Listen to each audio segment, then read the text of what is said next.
Bien, bonsoir. Donc, je vais vous parler du lithium.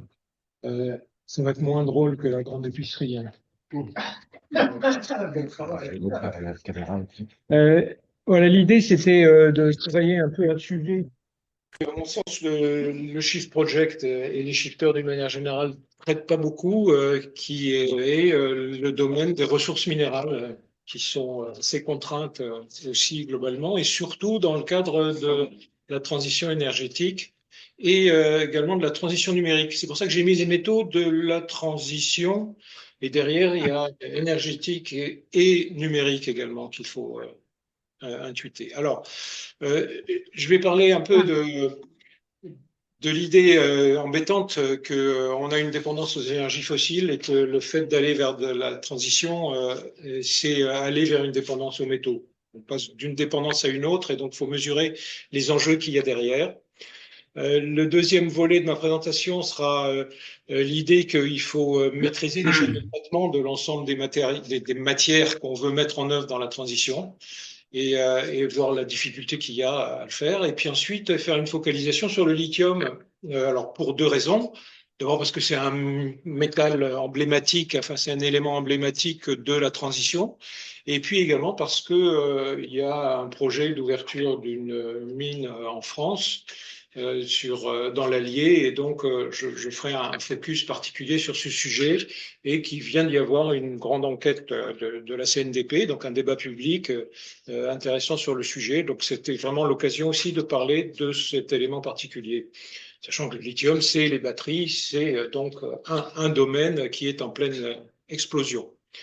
Et puis terminer ensuite, ben voilà, à part des questions qui se posent, c'est quelle est notre dépendance française, européenne à ces différents métaux, comment réindustrialiser, sachant qu'on était un pays minier, on a été pendant très longtemps un pays minier et qu'on ne l'est plus, et que se posent des questions de la souveraineté énergétique et donc et de la souveraineté industrielle, etc. Donc après, on pourra débattre et on posera un certain nombre de questions sur ce sujet-là. Alors, là, j'ai mis les sources, une partie des sources à partir desquelles j'ai récupéré des informations. Alors, il y a l'Agence internationale de l'énergie qui produit beaucoup de choses. Il y a eu des projets européens à l'échelle européenne faits par l'IFPEN ou l'IRIS, donc l'Institut français du pétrole et énergie nouvelle avec l'IRIS, qui ont beaucoup travaillé sur ce sujet. Le BRGM, qui est donc le Bureau de recherche géologique et minière, qui au niveau national a en charge ces problèmes de la gestion stratégique des éléments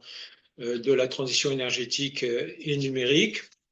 Des éléments qui proviennent du ministère de la Transition écologique, qui ont fait des études assez sérieuses. Il y a un portail qui s'appelle Mineral Info, qui est très intéressant, qui traite des études sur les différents métaux stratégiques et critiques. Et puis, il y a eu de très beaux rapports voilà, qui ont été faits récemment sur le sujet, donc c'est assez intéressant.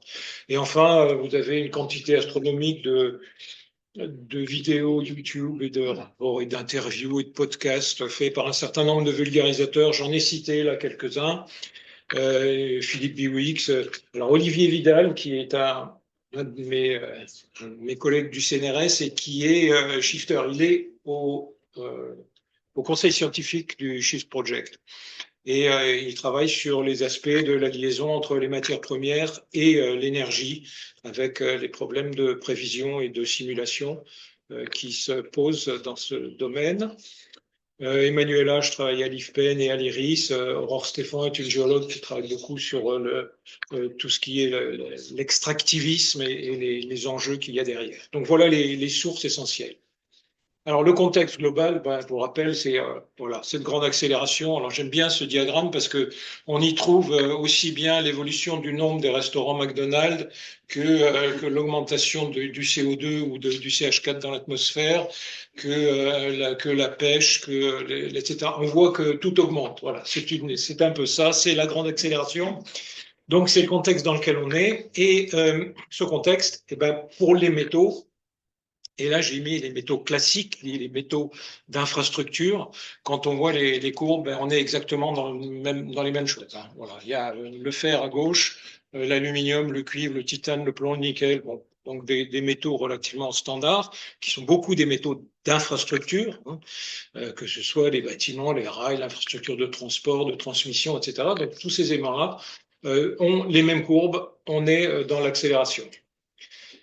Alors, quand on parle de métaux, faut avoir une idée sur les éléments. Alors, grosso modo, ce schéma nous permet de voir qu'est-ce qu'on appelle un métal, qu'est-ce qu'on appelle un élément qui est abondant, qu'est-ce qu'un élément rare et qu'est-ce qu'un élément très rare, sachant que là, on est sur la distribution moyenne dans la croûte terrestre. Hein, vous avez les ppm en abscisse et en échelle logarithmique les réserves en milliers de tonnes. Donc vous voyez que on est sur une planète où il y a effectivement beaucoup de silicium, d'oxygène, de calcium, de sodium et d'hydrogène. Ça fait 95% avec bon, le fer, le potassium, etc. Donc voilà, ça c'est les éléments classiques qu'on trouve. Et puis après, il y a des éléments plus rares. Évidemment, quand on les exploite, c'est que ils ont été par un phénomène géologique concentrés sous forme d'un gisement, et c'est pour ça que c'est intéressant et qu'on arrive à les utiliser. Vous imaginez que l'or, qui est effectivement ici à un niveau très très bas, donc un élément qui est très très rare, quand on trouve de l'or, on le trouve parce que il s'est concentré à un endroit précis, et donc on a à ce moment-là un gisement qu'on peut exploiter. Donc, alors on va s'intéresser à différents métaux. Autre chose qu'il faut voir, c'est que quand on produit de l'électricité aujourd'hui, on la produit, ça c'est la réalité d'aujourd'hui, à partir du charbon, à partir de la biomasse, à partir du pétrole ou du gaz. Et puis autrement, on a le photovoltaïque, le solaire, l'hydroélectricité et le nucléaire. Donc on voit très bien que en CO2, taux de CO2 par kilowattheure, qui est l'ordonnée, on voit bien ce qu'on a, c'est-à-dire charbon, biomasse, gaz, les produits pétroliers qui produisent du CO2, alors que les énergies dites renouvelables ont des taux de CO2 beaucoup plus intéressants. Et un facteur de capacité, puisque c'est aussi quelque chose qui est intéressant, qui est là en abscisse. Et donc, ce qu'on essaye de faire pour le futur, c'est évidemment d'augmenter toute la partie basse, la partie verte, et de diminuer la partie rouge. Donc, c'est vraiment ça le contexte. On a énormément de métaux consommés et on a cette volonté d'aller vers ce type de production énergétique. Le problème qui se pose, c'est que ces énergies dites renouvelables sont les énergies qui consomment le plus de métaux. Donc, on est dans une situation un peu embêtante parce qu'on va passer d'une dépendance énergétique à une autre et c'est un peu embêtant. Sur ce schéma, vous avez grosso modo une idée de ce que donne, par exemple pour le transport, dans la première partie, vous avez une voiture conventionnelle, donc un véhicule thermique. Alors les couleurs correspondent aux différents métaux, en vert le cuivre, ensuite vous avez le lithium, le nickel, le manganèse. Donc vous voyez une voiture conventionnelle et une voiture électrique, c'est grosso modo 6 fois plus de consommation de métaux pour la voiture électrique. Donc on passe de 1 à 6. Alors 1 à 6 globalement en termes de métaux. Pour le cuivre, ce sera plutôt de 1 à 4. Évidemment, pour des métaux un peu particuliers qu'il y a dans les batteries des véhicules électriques, évidemment, on n'en a pas dans les véhicules thermiques. Donc là, on a effectivement beaucoup de consommation. Dans la génération de production électrique, hein, vous voyez que, dans la partie en bas à gauche, que par exemple entre le charbon et les éoliennes offshore, alors on a également un facteur x6. Donc on a une énorme concentration d'utilisation des métaux dans la transition écologique. Ça, c'est quelque chose, dans la transition énergétique. Ça, c'est quelque chose qu'il faut vraiment avoir en tête. La partie droite, donc ça c'est la réalité d'aujourd'hui, la partie droite vous donne pour un certain nombre d'éléments, lithium, graphite, cobalt, nickel et ensemble des terres rares, les taux multiplicateurs attendus pour 2040. Donc dans des scénarios qui sont les scénarios de l'Agence internationale de l'énergie, qui est un scénario moyen là pour 2040, on va grosso modo multiplier par 42 les besoins en lithium. Donc ça veut dire qu'on est dans une situation où vouloir faire une flotte de véhicules électriques transformer les véhicules thermiques en véhicules électriques, c'est multiplier par 42 la consommation de lithium. Donc, évidemment, il faut réussir à l'organiser. Donc ça, c'est un schéma 100% électrique. Pardon? C'est dans le cadre d'un schéma 100% électrique. Oui, c'est ça. C'est ça. C'est ça cette idée. Hein. Alors, je vous parlerai des scénarios de l'Agence internationale un peu plus loin. Pardon? Il n'y a pas de question de pluie. Si, le cuivre est là. Là, je l'ai rappelé ici, hein, un véhicule thermique sur un véhicule électrique, grosso modo, c'est 1 sur 4, hein, c'est 25%. Il y a 25% de cuivre. Le cuivre est copper, hein, c'est le premier métal. Donc, on voit bien que le premier, grosso modo, pour un véhicule, c'est de l'ordre de x4. Hein. Parce que je ne le voyais pas à droite. Ouais. Et là, c'est au niveau mondial ou... Ça, c'est mondial. C'est mondial. C'est pareil, quand on parle de véhicule, c'est un véhicule équivalent. Quoi. Oui. Équivalent produit. C'est sur les centres de conversion. Oui, bien sûr. Alors, effectivement, après, on peut raffiner et dire, effectivement, entre une Tesla de 2 tonnes et un petit véhicule électrique, on n'a pas les mêmes consommations.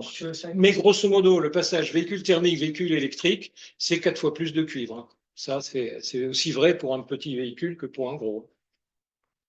Et 42 fois, il compte aussi le transport logistique. Pardon, le 42 fois plus pour le lithium, ça comprend aussi le transport logistique, en plus les camionnettes, les camions. Tout. C'est les transports. C'est effectivement les transports. Mais sachant que la grosse part, c'est quand même les véhicules individuels. Mais ça couvre tout le transport.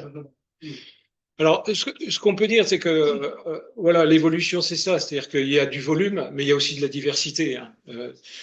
Voilà les métaux qu'on utilisait.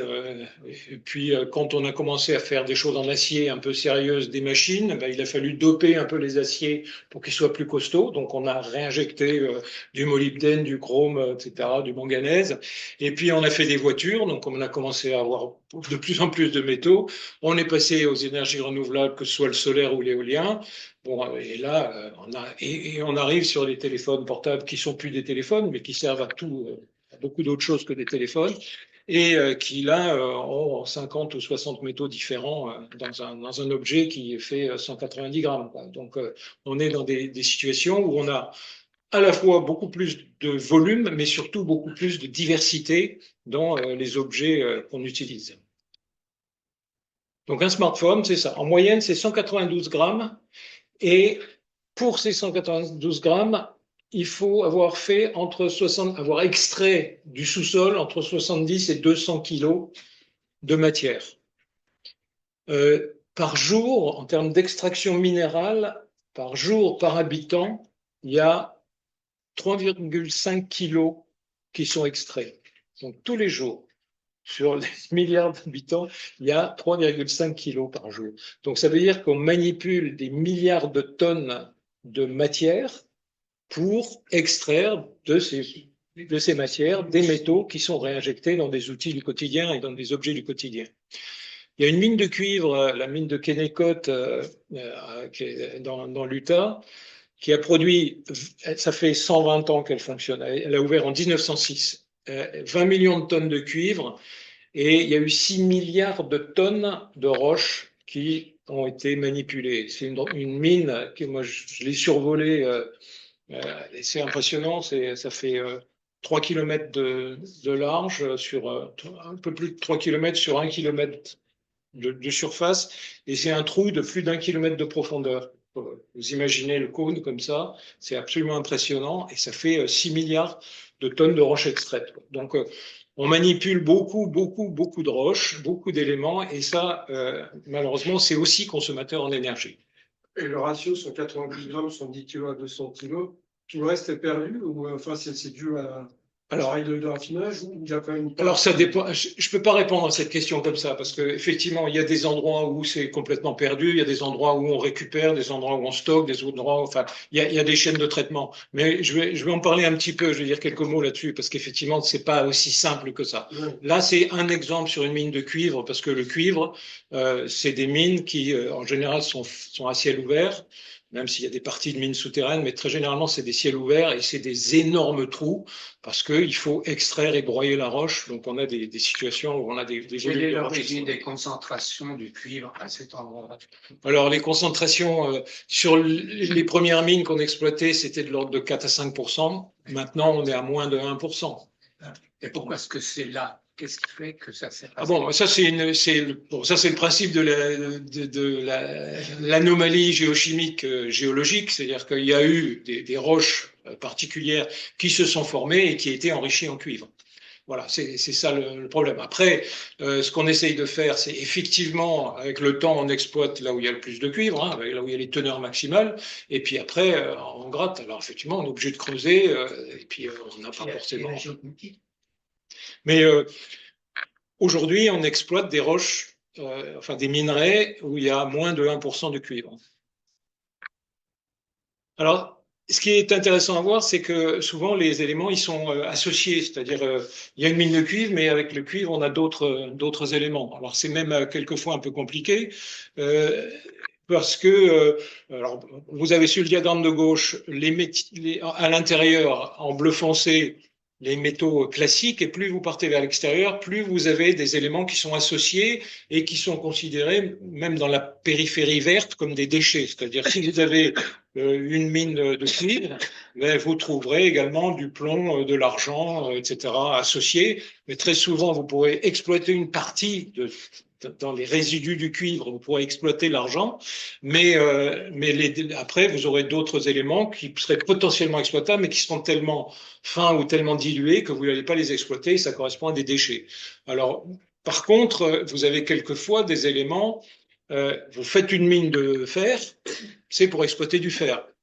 Par contre, vous pouvez dire, moi j'ai besoin du gallium. Ah ouais, le gallium, c'est très bien pour le photovoltaïque, mais le gallium, il n'y a pas de mine de gallium, ça n'existe pas. Les mines de gallium, le gallium ne se trouve que dans des mines d'aluminium, parce que c'est un élément associé à l'aluminium. Donc en fait, il faut de la bauxite, il faut des mines d'aluminium qui permettent en sous-produit d'exploiter du gallium. Voilà, on a des situations comme ça. Dans le diagramme de droite, les couleurs correspondent justement à la variation d'un métal qui est obtenu soit pour lui-même, soit en sous-produit. Alors, si vous prenez les métaux bleus, le fer, vous avez des mines de fer. Effectivement, on a bien des mines et on exploite pour le fer. Des mines de chrome, des mines de manganèse, etc. Et vous avez en rouge, au contraire, l'inverse, c'est-à-dire des métaux des éléments qui sont exploités que parce qu'on les trouve en sous-produit de quelque chose d'autre. Alors, si vous regardez l'aluminium, par exemple, et ben, en dessous, vous avez le gallium. Et le gallium est typiquement un élément qui se retrouve dans le minerai d'aluminium. Donc, pour exploiter et avoir du gallium, il faut exploiter de l'aluminium. J'ai entouré titane, zirconium et hafnium, alors aussi parce que ces trois-là, bon alors c'est la présentation du tableau de Mendeleïev de la structure qui vous permet de dire que les éléments en verticaux se remplacent les uns par rapport aux autres atomiquement, enfin dans les structures. Donc vous pouvez avoir une mine de titane, oui, alors c'est des sables à ilménite particuliers, et il y a dedans du zirconium, et le zirconium en rouge. Oui, il est bien rouge, ça veut dire qu'il n'est exploité qu'en sous-produit de mines ou de gisements correspondant à du titane. Et l'hafnium qui est en dessous, dont on a besoin pour faire des choses tout à fait particulières, qui sont par exemple les barres des centrales nucléaires, hein, des barres de contrôle de la puissance des réacteurs nucléaires, on a besoin d'hafnium, et l'hafnium il est en remplacement du zircon dans des mines de zirconium, enfin dans des éléments particuliers. Donc vous voyez que quand on a besoin de quelque chose, il faut souvent exploiter un autre métal. Et cette chaîne-là de dépendance, c'est quelque chose d'extrêmement important à avoir en tête parce que ça conditionne énormément les circuits et l'industrie finalement de ces chaînes minérales. Donc vous voyez que les choses sont très complexes. Ça veut dire que potentiellement, il peut y avoir des gisements passés qui ont été mal exploités, qui peuvent être réexploités pour sortir des produits secondaires aujourd'hui. Effectivement, il y a des cas comme ça, j'en parlerai tout à fait à la fin, parce que c'est une espèce de forme de recyclage finalement. Je vais venir, puis après, il y a le recyclage. des éléments qui finalement étaient des déchets à un moment donné et qui deviennent des ressources à un autre moment. Tu vas voir le recyclage, Pardon? le recyclage. Eh ben, je prendrai un peu du recyclage. Non, mais pas le recyclage des mines, mais le recyclage des produits qui ont déjà été manufacturés. Oui, oui, bien sûr, bien sûr. Bien sûr, c'est important aussi. Alors, la transition numérique et la transition énergétique, malheureusement, ça utilise aussi les mêmes métaux, hein, donc ça, c'est un peu embêtant. Bon, je vais pas trop m'étendre là-dessus, mais il faut savoir que quand on parle de transition énergétique, on a toujours le conflit avec le numérique. Dans le numérique, on utilise beaucoup de cuivre, on utilise bon, voilà. Alors il y a une combat, une espèce de combat. Il peut y avoir des conflits d'usage par moment sur certains types de métaux qu'il faudrait exploiter et dont on aimerait plutôt les utiliser pour faire de l'énergie. Mais il y a le problème de la transition numérique qui pose aussi pas mal de questions. Mais je ne vais pas m'étendre là-dessus. Une notion qui est importante à avoir, c'est la notion d'intensité matière. C'est-à-dire quand vous fabriquez une éolienne, eh ben, vous avez besoin de beaucoup plus de matière que pour produire la même quantité d'énergie que si vous faites ça avec une usine à gaz. Voilà. Vous voulez absolument produire, par exemple, ça c'est un diagramme qui montre l'intensité d'acier utilisé. Vous voyez que pour faire de l'industrie éolienne, il faut grosso modo 250 tonnes d'acier dans un ensemble comme ça. Là, il faut 1500 tonnes d'acier dans une éolienne de 6 mégawatts. C'est énorme. Pour produire la même énergie avec une centrale à charbon, il faut 40 tonnes d'acier.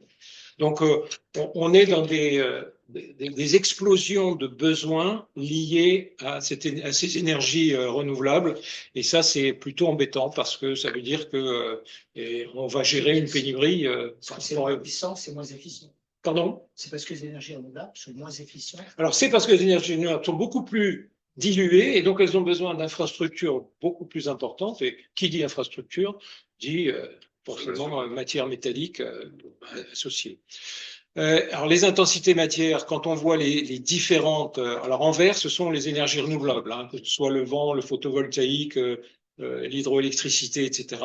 Ben, vous avez des consommations globales, ça c'est pour l'acier. Vous voyez que les consommations d'acier sont beaucoup plus importantes pour toute la partie verte que pour les systèmes classiques, que ce soit le nucléaire ou les centrales à charbon. Les intensités matières, de la même façon, et en vert, on a alors un élément non métallique, mais qui est simplement le béton. Vous voyez que le niveau de béton, et ce sont quand même des matières qu'on extrait du sous-sol, ça correspond à des volumes extrêmement énormes. C'est quoi l'extrême Concrète, c'est le béton. Concrète, c'est le béton, oui. Oui, concret, c'est le béton. Donc, en fait, on voit très bien que, bah oui, vous voyez les barrages hydroélectriques. La photo qui est juste avant, c'est quoi? Parce que je me posais la question sur la diapo d'avant. L'avant-dernière photo sur la courbe qui monte là, c'est quoi? Lequel, l'avant-dernier? Hydroélectrique. Il y a une éolienne marine. T'as les éoliennes, oui. Alors, t'as les éoliennes marines. La diapo d'avant. Reviens sur la diapo d'avant. La diapo d'avant. Ouais. Là. Ça qui sort de la c'est quoi? CSP. Bon, ça, c'est nucléaire. Non, non, tout à droite. Tout en haut. CSP, la plus haute. CSP. Oui. Ah, CSP, ce sont le photovoltaïque, c'est les centrales photovoltaïques qui pivotent sur, qui sont. En concentration. C'est pas les trackers. Vous avez les panneaux photovoltaïques qui. Alors, il y a les PV trackers. Oui. C'est pas des photovoltaïques, c'est du. C'est pour la C'est tout en haut, du sodium, là, c'est ça? Ça, c'est du solaire.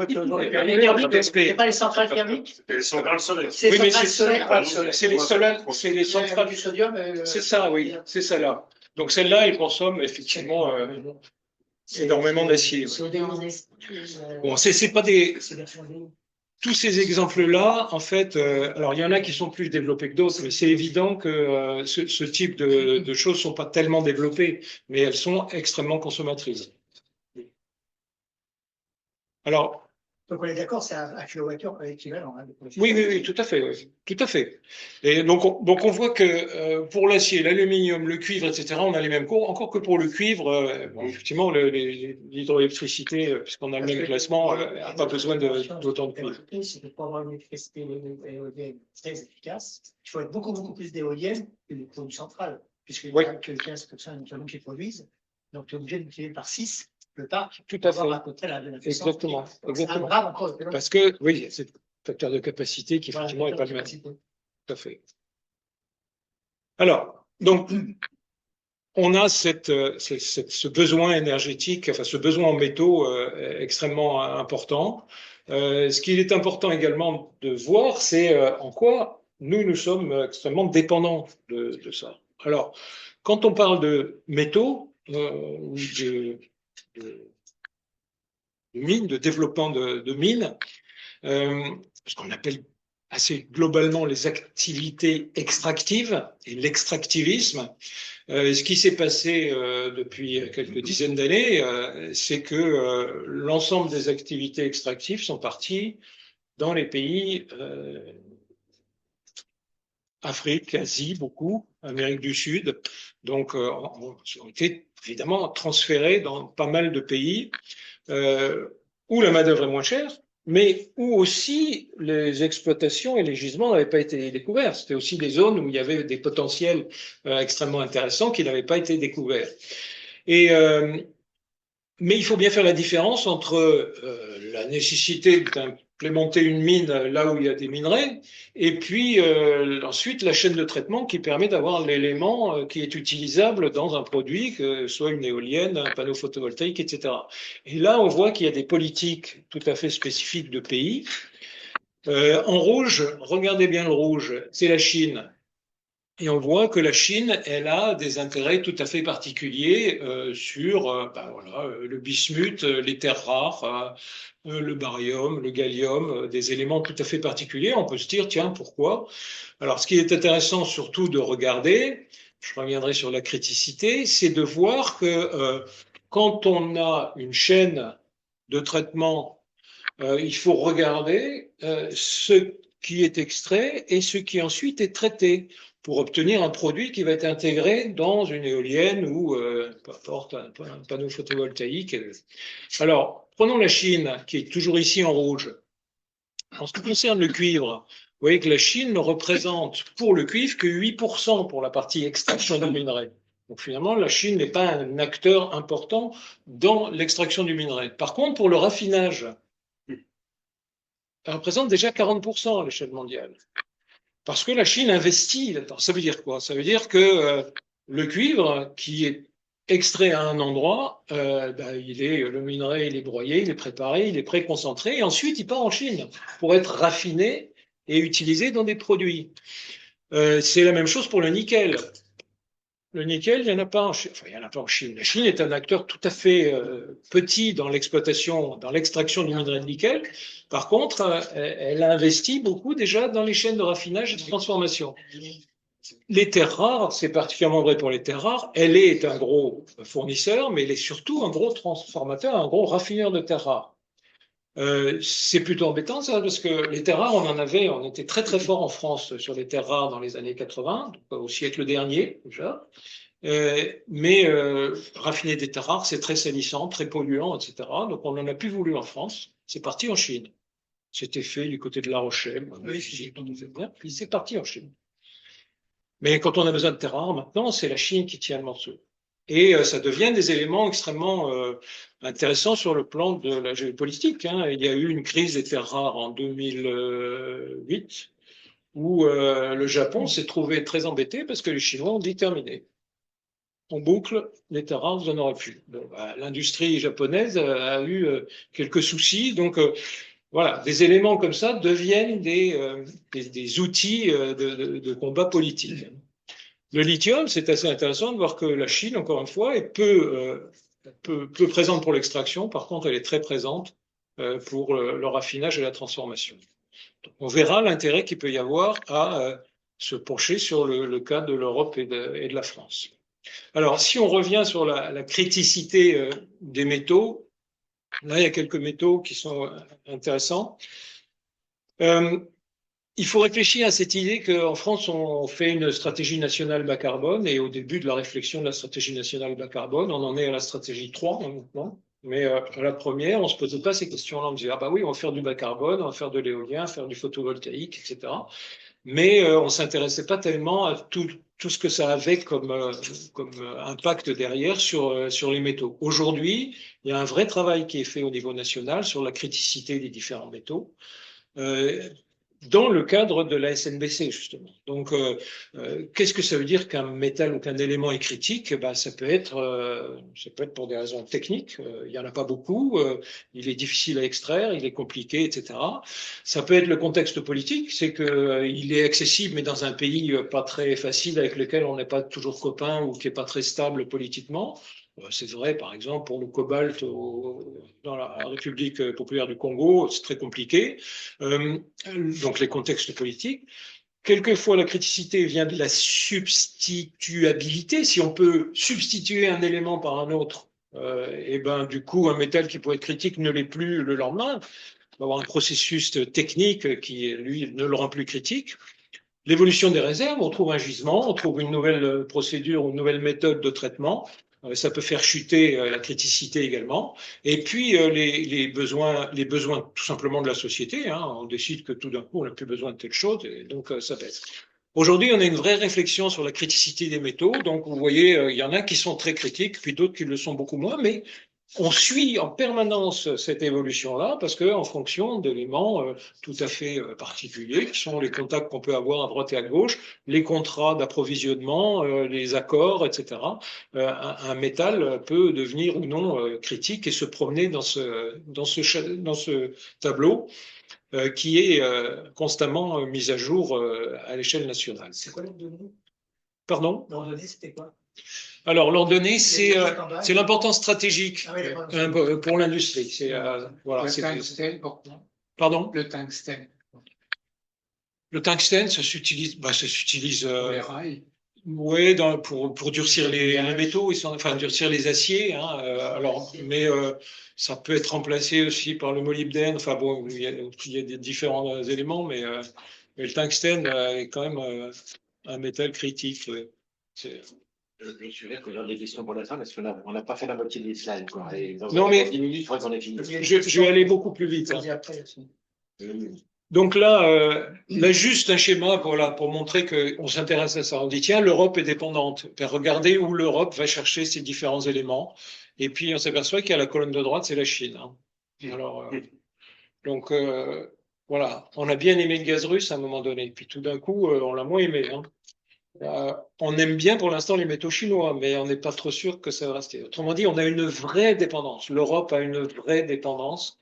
Et il faut vraiment avoir ça en tête, c'est que c'est quelque chose d'assez stratégique. Si vous regardez la Russie, ben voilà, il y a pas mal de dépendances organisées, mais surtout, il y a l'Ukraine aussi qui possède pas mal de réserves. Comme par hasard, il y a des petits soucis en ce moment entre la Russie et l'Ukraine. Hein. Ben, c'est pas pour rien derrière. Enfin, il y a aussi des enjeux de ce type-là hein, qui sont quand même. La Chine, la fout. Donc, il faut avoir ça en tête. Donc faire des mines, faire des éléments, etc., c'est des vies et c'est très complexe. Et au départ, vous pouvez avoir des ressources géologiques, on cherche à explorer, on développe, on trouve que c'est intéressant, on fait de l'extraction, on fait de la minéralurgie, on arrive à extraire. Tout ça ne se fait pas forcément dans le même pays, hein, donc on peut se balader.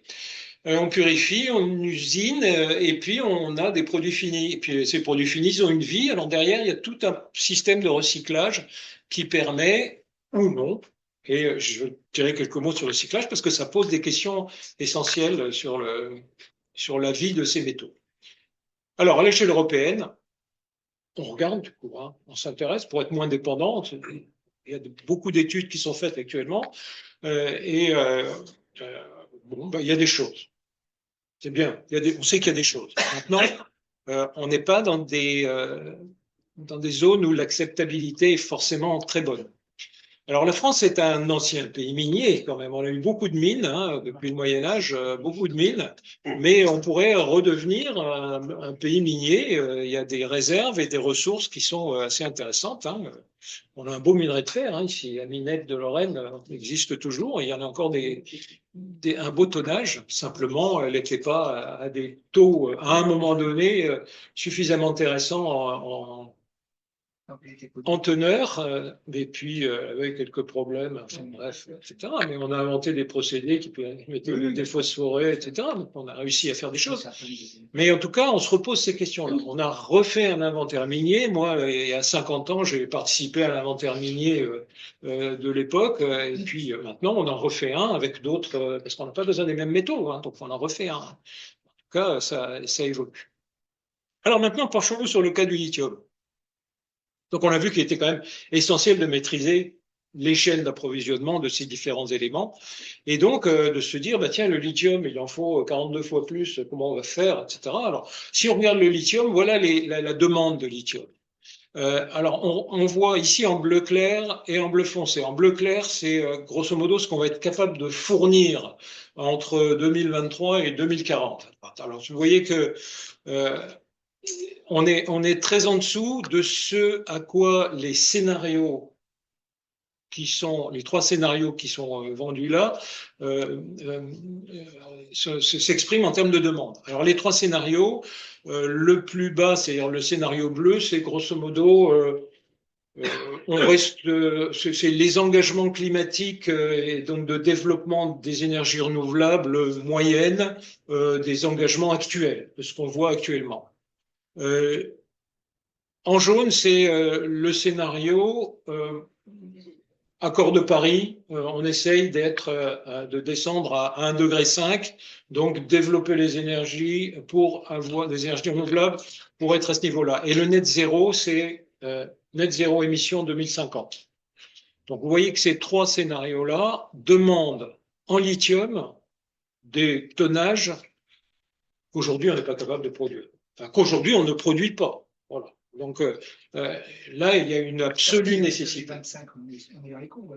Pardon? En 2025, on est dans les cours aujourd'hui. Non, en 2025, on est bien. Oui, On est bien. Mais les scénarios qui disent, ben oui, mais on va électrifier le parc de véhicules, ben, rien que ça, en lithium, ça va exploser. Donc, ben, on y va, on n'y va pas. Alors, les différents scénarios, ils sont plus ou moins demandeurs, mais de toute façon, ils sont largement plus demandeurs que les capacités d'aujourd'hui sont capables de produire. Donc, il va falloir faire quelque chose sur ces éléments-là. Et là, je prends le cas du lithium, mais évidemment, pour d'autres éléments, c'est le même cas. Alors, où est-ce qu'on trouve du lithium? Grosso modo, on va dire qu'il y a deux grands types de gisements qui sont exploités aujourd'hui, enfin trois, mais on va surtout parler de deux. C'est ce qu'on appelle les saumures. Je vais me mettre là parce que j'arrive pas à vous montrer avec la flèche. C'est ça, ce qu'on appelle les saumures litinifères, les salars. Alors, vous avez peut-être vu déjà des photos, c'est magnifique. C'est dans l'altiplano bolivien, où en Argentin, on voit des grandes mers comme ça de sel. Ça ressemble à ça. C'est des anciens dépôts marins qui sont enrichis en lithium et qu'on pompe avec des saumures. Et puis, on met ça dans des grands bassins et on fait évaporer comme ça un concentré de lithium. Ça, c'est des grandes exploitations. On trouve ça essentiellement en Amérique du Sud. Il y en a peu en Europe. On a des argiles aussi, des argiles litinifères, mais c'est aussi assez peu développé. Et par contre, on a, et c'est ça qui va nous intéresser dans le cadre de la mine de lithium en France, qui sont des granites avec des métaux rares. Et voilà, le lithium est dedans.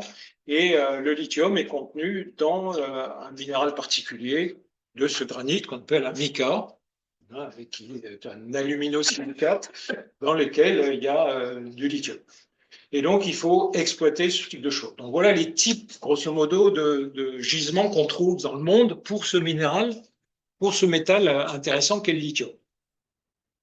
Alors, quand on exploite les mines, on peut faire des mines à ciel ouvert, on peut faire des mines à ciel ouvert, puis ensuite à l'horizontale qu'on remblait, on peut faire des mines souterraines et on peut faire carrément de la pré-exploitation souterraine en faisant de la lixiviation, c'est-à-dire en injectant des produits qui dissolvent les éléments intéressants qu'on repompe et qu'on retraite en surface. Grosso modo, c'est ça. En l'occurrence, quand on a des granites, sont des roches sous terre, des massifs granitiques, il faut qu'on creuse. Et en général, on peut faire des carrières. Si c'est, par exemple, les mines de cuivre, c'est très souvent des grandes carrières, des grands trous. Là, en l'occurrence, ce qu'on essaye de faire, ce qu'on va essayer de faire en France, c'est une mine souterraine. Mais avant de s'intéresser à la mine particulièrement, il faut s'intéresser au lithium. Alors, le lithium, c'est un élément qu'on exploite à un endroit et puis qu'on va utiliser dans une batterie de voiture à l'autre bout. Et c'est un métal qui se promène beaucoup. Alors, voilà, sur ce schéma, c'est une idée de ce que peut faire. Voilà, t'as ça. Il y a le laser. Ah ben, très bien, merci Paul. Donc, voilà, le lithium. Alors là, il est exploité, mettons, au Chili. Le Chili va extraire de ses salars, pomper du lithium, faire des saumures, le faire évaporer et avoir un carbonate de lithium. Ce carbonate de lithium, il va partir aux USA où il va être transformé en hydroxyde de lithium. Puis ensuite, il va aller au Japon parce que c'est le Japon qui a la technologie pour faire des cathodes pour les batteries. Donc, c'est le Japon qui va faire les cathodes. Et puis, en Corée, ben, on va assembler les éléments de batterie parce que derrière, il y a des éléments de lithium dans les batteries. Et puis ensuite, ça va repartir aux USA où on va fabriquer les batteries réellement, c'est-à-dire les packs avec les cathodes et les anodes. Et derrière, ça va repartir dans les usines où on fabrique les véhicules électriques pour être intégrés dans les usines, et puis ensuite, ça arrivera chez nous en Europe où on achètera une jolie Tesla. Alors, le lithium, il aura déjà fait 50 000 kilomètres. Il aura parcouru 4 continents différents. Et puis, voilà, c'est ça que ça veut dire aujourd'hui. C'est vraiment une mondialisation. S'il y a un hic dans le circuit, pour une raison politique, je sais pas quoi, etc., ça pose quelques problèmes. Donc, il y a la nécessité de maîtriser l'ensemble de la chaîne.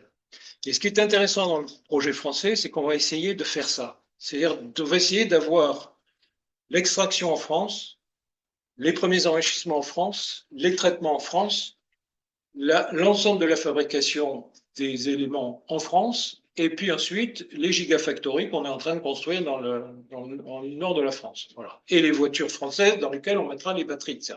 Alors c'est très bien, je ne suis pas sûr qu'on arrivera à tout faire, mais ce qui est sûr, c'est que cette idée, c'est qu'on va maîtriser la totalité de la chaîne, ça permettra de se rendre une certaine autonomie, surtout de tester ce qui est intéressant en termes de souveraineté. Alors vous voyez dans la partie du haut que effectivement, quand on commence à extraire, entre le moment où on commence à extraire et le moment où on intègre la batterie dans une automobile, il se passe beaucoup de choses, il y a beaucoup de volume de matière qui repart, etc., qui est retraité, beaucoup de pays traversés et finalement beaucoup de friabilité du système industriel global. Alors, mais du coup, j'ai plus la main ici. Je peux poser une question super rapide. Tu as parlé de la France, mais il n'y a pas un projet au niveau européen. La France se suffira elle-même pour le défi. Ben, il y a des projets en France. Moi, je vais parler du projet français, mais il y a aussi d'autres projets en Europe. Hein. Il y a beaucoup d'autres projets également en Europe. Alors, par exemple, sur le lithium, il y a 7 projets qui sont en cours sur lesquels il y a eu des autorisations officielles de lancer. Je ne les connais pas tous, hein, je ne les ai pas tous étudiés, mais il y a beaucoup de choses. Évidemment, on ne pourra pas se contenter d'avoir le projet français pour supporter la totalité de l'industrialisation et du passage en véhicules électriques. Pardon ? 7 en Europe ou en France ? Il y a 7 autorisations. Comment dire ? Ça s'appelle des PER. C'est des permis d'exploitation qui sont permis d'exploitation réservés, qui sont en France. Ceux-là, ils sont français. Et il y a beaucoup d'autres grands projets en Europe alors moi je ne connais pas parce que c'est pas le même code minier, hein, donc on ne peut pas trop savoir comment ça marche. Mais il y a d'autres projets européens qui sont de taille au moins aussi importante que celle qu'on a en France. Hein. Mais au-delà du projet minier, s'il n'y a pas des usines de transformation, ça ne sert à rien. Oui, bah oui. Tout à l'heure, il y a des projets européens, on va faire le débat s'il faut aller au bout de Oui, j'ai enregistré, après c'est désagréable pour les gens qui regardent les visios aussi, il vaut mieux avoir un exposé qui soit. Donc je refais des coupures après.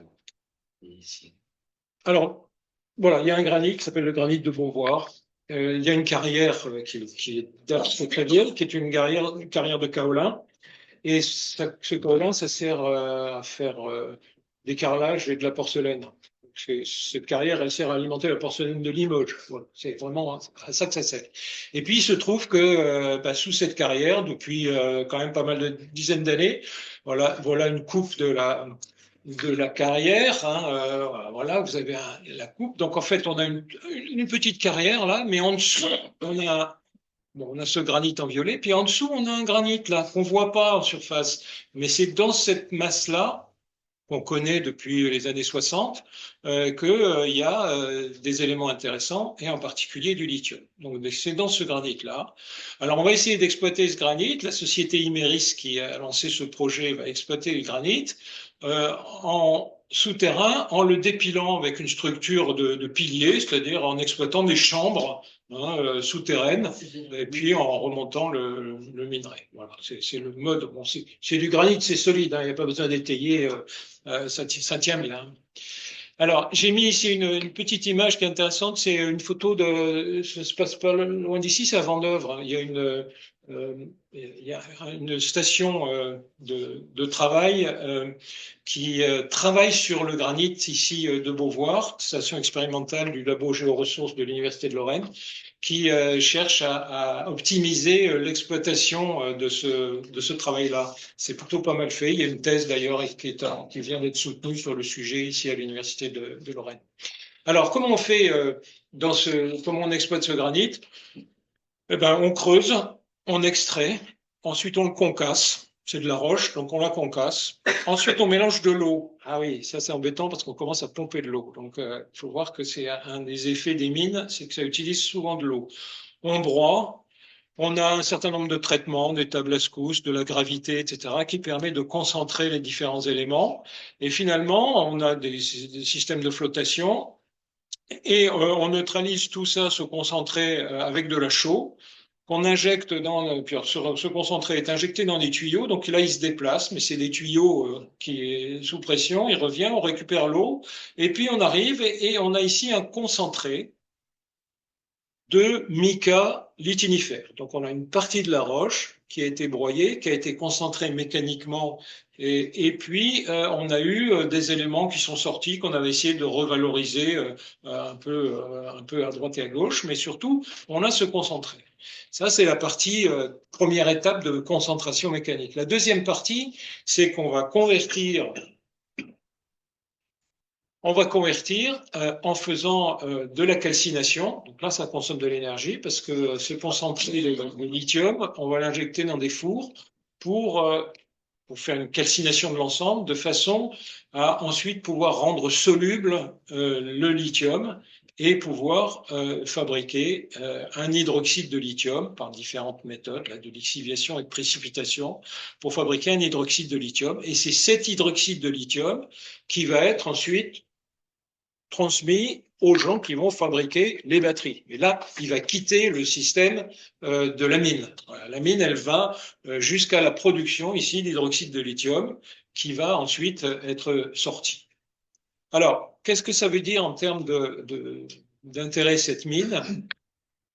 Donc, l'Université de Lorraine, là, juste un mot là-dessus, parce que c'est intéressant, elle a monté une station expérimentale de valorisation des matières premières qui existe à Eau, qui est à Vendeuvre. Quand vous montez dans la côte, c'est sur la droite, avant d'arriver sur le plateau. C'est un bâtiment rouge, il est facilement repérable. Et il y a une thèse qui vient d'être soutenue au mois de novembre, là, sur justement le travail de la récupération du lithium par flottation, donc dans les procédés que je viens de vous expliquer. Donc c'est intéressant que l'Université de Lorraine soit impliquée dans ce projet. Alors, l'idée, c'est d'extraire du lithium. Alors, ce lithium, on va pouvoir produire 34 000 tonnes de lithium. C'est l'idée. Donc, grosso modo, c'est 700 000 véhicules électriques par an pendant 25 ans. C'est ça qu'on va être capable de produire. C'est beaucoup, quoi. C'est une très, très belle ressource. C'est ça qu'il faut voir. Après, est-ce que ça va se faire ou pas? Le projet devrait démarrer en 2028. projet d'extraction. Il y a eu un débat public, puisqu'on est en France, hein, et entre le 11 mars et le 31 juillet, il y a eu un certain nombre de procédures. Si ça vous intéresse, et c'est particulièrement intéressant, donc pour nous, citoyens, ce genre de choses est particulièrement intéressant. Je vous ai mis les liens parce que c'est extrêmement intéressant de voir que, bon, il y a eu un certain nombre de recommandations suite à ce débat public, et la société Imerys a répondu, là, c'est tout récent puisque ça s'est fait la semaine dernière, mais on a l'ensemble du débat et ce qui est intéressant, c'est de voir que il y a des questions qui sont posées directement à l'entreprise qui cherche à exploiter un lieu, mais il y a aussi des questions qui sont posées à un niveau national, plutôt à l'État français, sur l'opportunité du projet. Qu'est-ce que ça veut dire de redevenir relancer une activité d'extraction minière en France? Qu'est-ce que ça veut dire en termes sociétal? Ça veut dire qu'on va aller vers des mines éco-responsables, etc., etc. Mais il y a toute une réflexion là qui est extrêmement intéressante et c'est un peu un cas d'école, ce débat public, parce que derrière, il y aura certainement d'autres cas, parce que, comme je le disais, il y a d'autres projets en France sur d'autres mines. Alors, pour le recyclage, c'est clair qu'il y a un intérêt aussi en France, c'est d'essayer de réinvestir des anciennes mines qui avaient été exploitées autrefois. Et on a pas mal de choses, donc des choses qui avaient été considérées comme des rebuts et qui sont réutilisées. Alors, c'est pas nouveau ce genre de phénomène, parce que dans les Vosges, Château-Lambert, je ne sais pas si vous connaissez Château-Lambert, il y avait des mines de cuivre, enfin, des anciennes mines de cuivre, et le cuivre. Dans le cuivre, il y a aussi des associations avec du molybdène. Mais au Moyen-Âge, le molybdène, on ne savait même pas ce que c'était, ça ne nous intéressait pas trop. Donc, on exploitait le cuivre, mais on n'exploitait pas le molybdène. Mais le molybdène, il était là, et puis c'était intéressant. Donc, quand on a découvert que le molybdène était là, et que le molybdène avait des propriétés extrêmement intéressantes pour durcir les aciers, eh ben, on a réexploité les haldes, c'est-à-dire des déchets, tout ce qui avait été sorti pour produire du molybdène. Puis après, on est allé creuser aussi pour trouver du molybdène. Donc, on arrive à faire ce genre de choses. C'est pas très nouveau. On a plein d'endroits en France où on a des anciennes exploitations. Donc, il y a une idée là d'aller, de réinvestir. Donc, c'est aussi travailler. Bon, le recyclage, c'est pas si simple, hein, parce que effectivement, on mélange beaucoup de choses, etc. On n'arrive pas toujours à récupérer. Donc voilà les taux de recyclage pour les différents métaux. Plus c'est bleu, plus c'est recyclé aujourd'hui. Alors tout ce qui est terres rares, enfin tout ce qui est petits métaux qui sont très souvent mélangés, voilà, dans votre téléphone, vous pouvez pas. C'est difficile de réextraire, de récupérer les métaux parce que tout est mélangé et finalement à des doses qui sont tellement faibles que l'effort pour les reséparer est tel qu'on ne le fait pas. Donc on broie tout et puis s'il y a des métaux, bah, ça donne des fers à béton, etc. Mais c'est tout ce que ça peut donner, quoi. C'est le recyclage, ouais. Matrice, hein, toute utilisation. Oui, ça c'est toute utilisation. Ça c'est toute utilisation parce que derrière, effectivement, quand on récupère quelque chose, c'est intéressant de le réinjecter dans une chaîne. Alors, aujourd'hui, on n'a pas cette réflexion-là. C'est-à-dire, on n'est pas encore. Faut voir que l'industrie du recyclage, c'est pas comme l'industrie minière. L'industrie minière, c'est une industrie de stock. On a du stock, on tape dedans, etc. Le recyclage, c'est une industrie de flux. On ne peut définir de l'industrie et du processus industriel basé sur le recyclage que si on a un flux entrant de matière recyclée. On n'est pas sûr de l'avoir tout le temps, etc. Donc c'est quand même assez complexe, hein. Et ça marche pas toujours. On a d'ailleurs beaucoup d'exemples d'entreprises qui ferment, qui arrêtent le recyclage simplement parce qu'elles n'ont plus la matière. Est-ce qu'on parle, pardon, est-ce qu'on parle de métaux recyclables ou réellement recyclés? On va au bout de l'exposé, Julien, si c'est possible. Après, on prend les questions. Ok. Ok, ça marche.